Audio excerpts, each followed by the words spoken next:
Hi everyone, long time no see. I'm sorry it's been this long since last time I made a video, but I have been um, wanting to give you guys an update and just been really busy with life and you know how it is. So I apologize for that, but um, yeah, so I don't have any plans on what I'm going to talk about today. Um, I guess I'll give you guys an update how I'm doing now and potentially answer some questions because I know some of you guys reached out to me and I have read your message. I just haven't had a chance to respond because, like I said, I just been really busy with things going on in my life. So as far as I guess how everything is dystonia wise, how life is. I'm doing pretty good most days. My dystonia is still here, but I guess the thing is, it doesn't bother me as much as it used to. I guess, I come to accept it on most days, or, um, uh, you know, uh, of course, like I still go through up and downs, and some days, I go back to all the way of not accepting it. But generally, I think I'm handling it much better. Even when I am at a bad place, I know how to navigate out of it with time and with patience and with practices that have worked for me to slowly get me out of the funk, I guess. So in that sense, as far as dystonia progress, I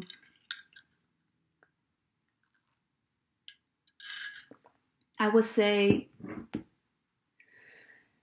on a scale of 1 through 10, say if I was at a 10 before, I think I'm at depending on a good day, I could be at a 3 or 4 where I feel like, I'm almost back to normal. Like I can move. I know how it feels to move without dystonia.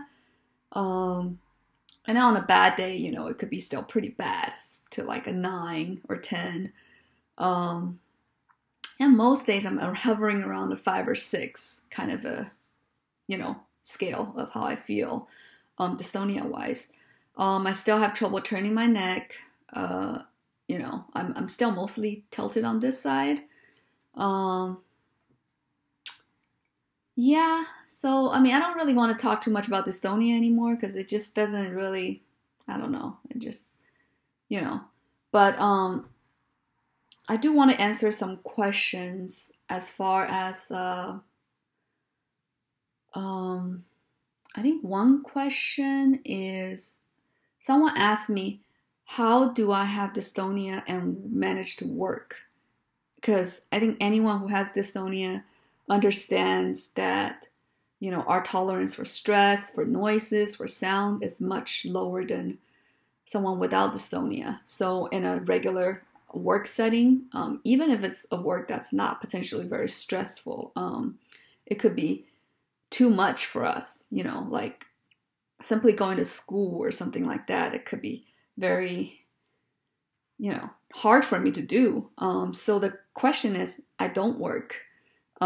So I guess the long answer is I have learned to find ways to navigate through the regular way of, working in regular settings. Because I know that it's a little too much for my body still. Maybe down in the future, I can, or if I want to. But at this moment, I'm quite happy with my life that I don't really want to work a 9 to 5 job anyways. But I have a few properties, so I managed to have income from that. That's been helping me, and my parents help me pay for things that I can't pay with what I can earn. Yeah, but I also do want to tell you guys the very exciting news is that I started my business a few months ago. selling organic beauty products. It's a passion of mine, and I guess through this healing process, I've kind of picked up on herbs and natural healing, and it just kind of stuck with me sort of in a natural way where I didn't want to use chemicals on my body anymore. I learned to honor my system, like my body, in a different way. And I learned, and I kind of through this process, I understand that there's not one way to do one thing, like I make my own toothpaste. I haven't used shampoo in years because I have found other ways to do it. Not saying that my way is right or wrong, but I guess the process of creating my own products makes me feel, empowered, where I can kind of take care of myself, versus, perhaps beauty, companies, larger companies selling these products or saying that I need a certain thing to take care of myself. So in that sense, I really just kind of appreciated natural, simple things that I can use every day to take care of me. And it just kind of naturally became, I was like, like these products have worked for me, and I wanted to share with everyone else. So yeah, so I started a business, and yeah, if you guys are interested in checking it out or support me in any way, I will put my business link in the comment box. So yeah, please, check it out. And yeah, it's definitely something I've been spending a lot of time on, and which is something I'm learning to do to balance things I have to do with, how to balance like business, for example, versus time I need to take care of, to like do my exercises for dystonia so my body doesn't feel so bad. And it's a learning curve, because some days I feel like, I put too much emphasis on, okay, I need to get these things done, and I forget to like take care of myself. So yeah, it's definitely teaching me things that, so yeah, so that's kind of my financial situation. So yeah, I'm very, appreciative that I don't have to worry too much about money. I don't have to pay rent because I have my own house, and I have several houses that generates income for me. So yeah, so that's that. And if you find, I guess the takeaway from that is that, at some point I realized I couldn't work a normal job, and I had to figure out ways to create creative ways to make income. And I said to my friends, I said, I don't want to work. Also I couldn't work a regular job. I'm just gonna find ways to buy houses and let that be a way of my income. Of course, you don't have to buy houses, and it's actually a very, I think, it is kind of not easy for everyone to do. But there's other ways, is what I'm saying. It's to get creative. Like, it's never just because I can't work, therefore I have to do this thing. Otherwise, nothing else works, kind of, There's always another way to get to where you want to go. It might not be exactly what you had in mind, but it could even be better better than what you imagined.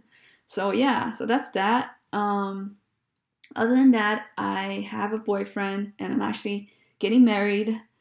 It's weird to say that because I'm not used to saying it yet, but so I guess through this process, I just learned to love myself, kind of became acceptance of who I am most days. And it shows, it reflects in my daily life that I'm able to have a relationship where I don't feel, I feel comfortable with, and the person equally respects me because I respect myself. Um, yeah, because I remember when I wasn't fine with myself, when I was going through it, the worst times, I couldn't hold a normal relationship because it was just too much going on that I wasn't comfortable with who I am. I couldn't accept where I was. And yeah, and that's that. Um, so, and as far as treatment wise, I still do my dystonia treatments from Dr. Farias's website, I learned, and from other functional neurologists that I've learned or come across. And I still do that every day, anywhere from an hour to 2 hours, depending on how much time I have. I meditate at least 15 minutes a day, and I practice breathing exercises, yoga. I try to do walking as much as I can, and just trying to incorporate movements into my daily life. But I stick with meditation because I think that's something that's so important. Just being able to sit still, especially when you have dystonia, you really feel all kinds of weirdness in your body. Like, I shouldn't be feeling this way, or my muscles shouldn't be doing this. So really finding time, even 10 minutes a day to just sit with that feeling and just kind of experience it, and not run away from it, really helps your brain to shift from it being something so abnormal to normalizing something that feels abnormal. Because essentially that's really going to calm your nervous system down, and it's going to make you feel safe. And when you feel safe, your dystonia feels a lot better. So, and I'm sure you guys know that, when you're at home, your environment that you're more comfortable with, you feel safer, you feel your dystonia feels much better. So yeah, so that's something I highly recommend, if you have dystonia or not. I think that's the number one thing that's changed my life is meditation. I still do neurofeedback. I do it 3 times a day. 3 times a week. Yeah, I started off with doing it 6 times a week, which is a lot. And I actually don't recommend anyone to do that. I think at that time I just really wanted to get somewhere. And I was kind of like maybe lying to myself that, I need to do more. So I don't recommend anyone doing that much neurofeedback. Maybe, I think 3 a week is, 3 to 4 is the max. It's where your brain, because it's just like a muscle, when you go to the gym, you also need rest days. So it's not always training and training and training. But I think neurofeedback has helped me tremendously, made a huge impact in my life. I am still doing it. I do consider moving it down to 2 times a week. Just because after I do neurofeedback, it's very hard for me to concentrate and do other things. So yeah, so it just, after neurofeedback, it's very hard for me to do work related stuff or use my mind too much. So I just find it, 3 times a week is a little too much in order to balance, things I want to do and and trainings.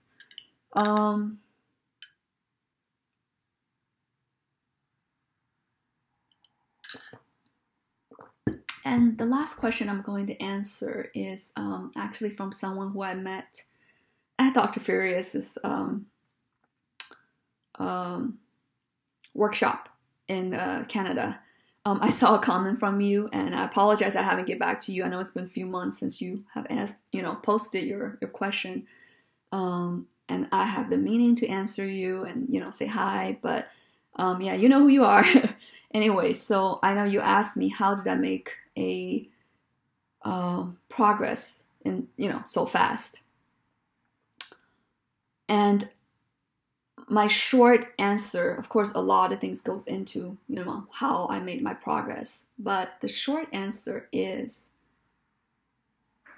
I mentioned someone called Abraham Hicks in the past, but I have been religiously following her teaching, and I would say that is also something that have really dramatic, like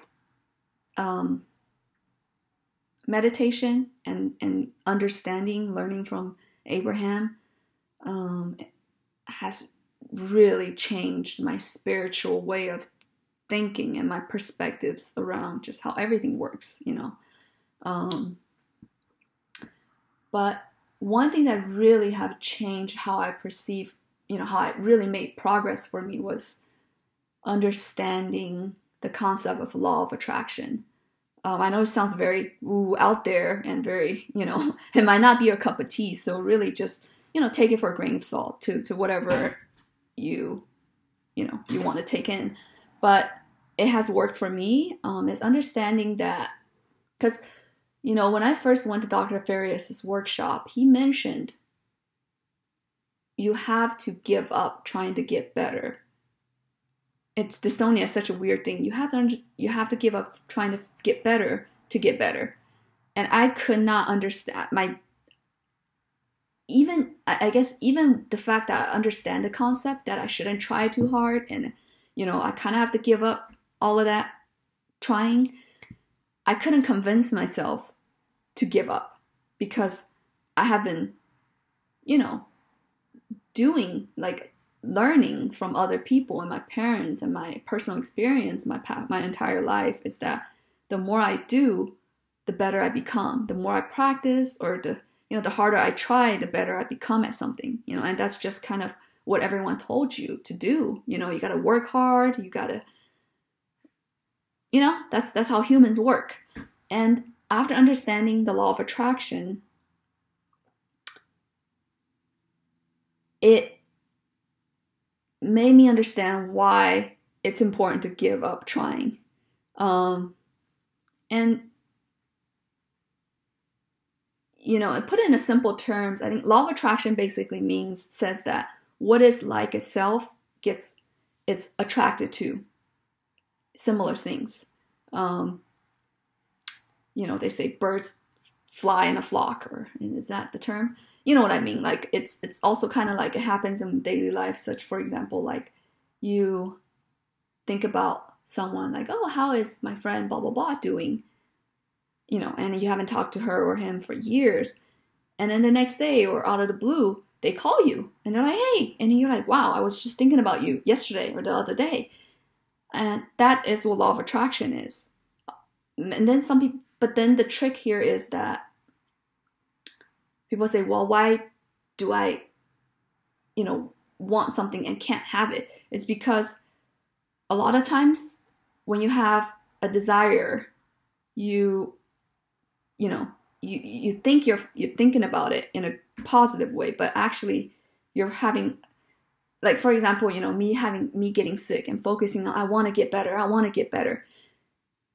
And energy wise, you're not really thinking about getting better. You're actually more focused on the negative side, which is resistance. Like, I want to get better. It's like a wanting, you know, it's like a need. And so, you know, you're really attracting more of that not feeling better. I don't know if I'm explaining this correctly, but basically what you have to do is make peace with where you are. As simple as that. Make peace with where you are. And, you know, humans kind of freak out about this idea. How can I get better if I make peace with where I am? Isn't that me giving up trying to get better? No. And because when you apply the concept of law of attraction, you know, where you are is what you're attracting more of. So wouldn't you want where you are to be a place that you want to attract more of? Meaning that if you want more peace or health, you have to first feel peace and feel health. So by giving up where you know, the struggle, the resistance, and making peace with where you are, you're going to bring, the law of attraction is going to bring you more peace. And you're going to, I'm kind of losing my words on how to describe this, but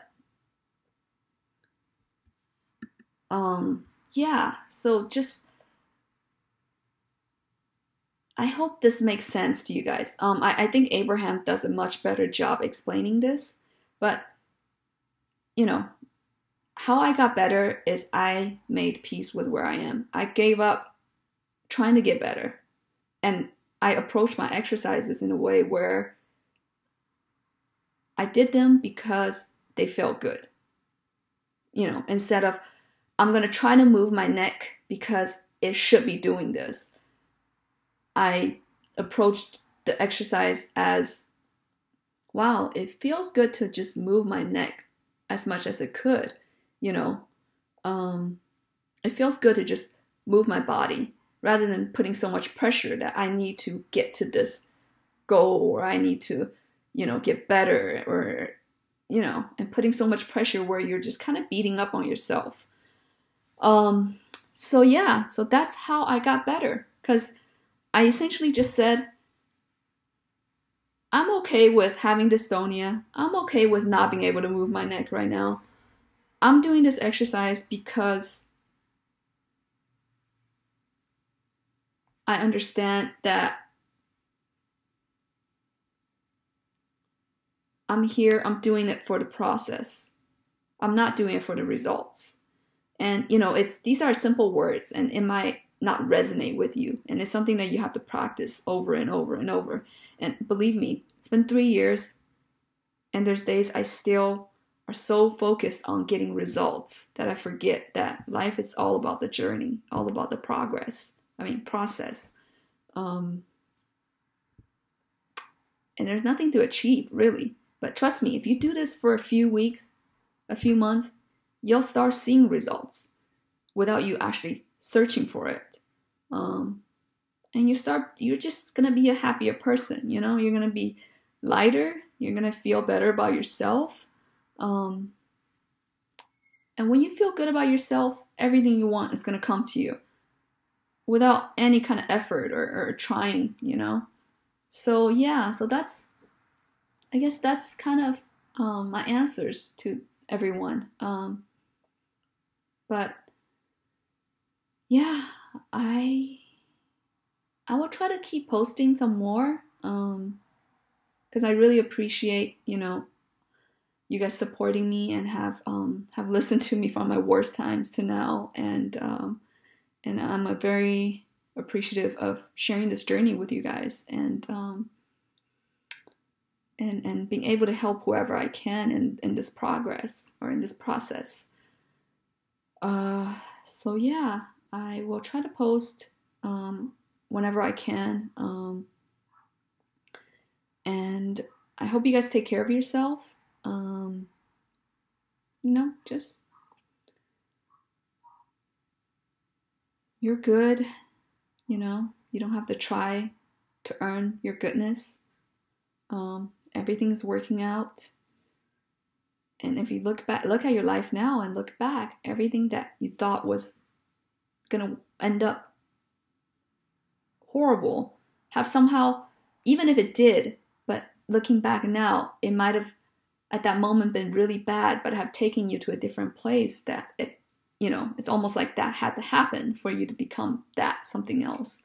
And that's the natural process of life. And we just have to